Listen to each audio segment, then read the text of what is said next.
तो यहाँ पर नेक्स्ट क्वेश्चन में बोला जा रहा है कि sign to the power 4 theta plus cos two the power 4 theta, इसकी हमें ग्रेटेस्ट वैल्यू निकालना है। तो जैसा कि हम लोग जानते हैं कि साइन थीटा क्या होती है, -1 to 1, ठीक है। कॉस थीटा क्या होती है, -1 से 1, ठीक है। अगर हम इन दोनों का वैल्यू को अगर पुट करें ना, तो ये कभी 2 नहीं हो सकता और 3 भी नहीं हो सकता, 4 भी नहीं हो सकता। 2 क्यों नहीं हो सकता?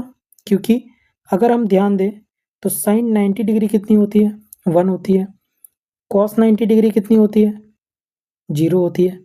तो ये दोनों आपस में कभी मिलकर 2 नहीं बना सकते, ठीक है। तो यहाँ पे ऑप्शन बी आंसर होना चाहिए। तो अगर आप चाहोगे तो मैं इसे बेसिक से भी एक बार सॉल्व करके आपको दिखा देता हूँ।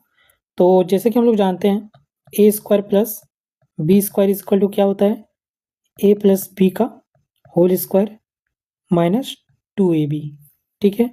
तो अगर मैं ए को साइन थीटा और बी को कॉस थीटा मान लूँ तो क्या हो जाएगा, तो sine square theta plus B को अगर मैं कॉस स्क्वायर थीटा मान लेता हूँ, ठीक है, तो इसके बराबर क्या हो जाएगा, sine square theta plus cos square theta का whole square minus 2 sine square theta into cos square theta, ठीक है। अब जैसा कि हम लोग जानते हैं sine square theta plus cos square theta 1 होता है और 1 का स्क्वायर तो 1 ही होगा, ठीक है।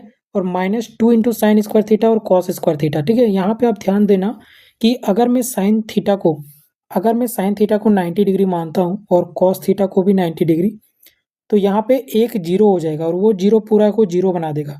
अगर मैं साइन थीटा को 0 डिग्री भी मान लूँ ना, ठीक है, तो क्या हो जाएगा, 0 हो जाएगा। कॉस 0 डिग्री 1 हो जाएगा।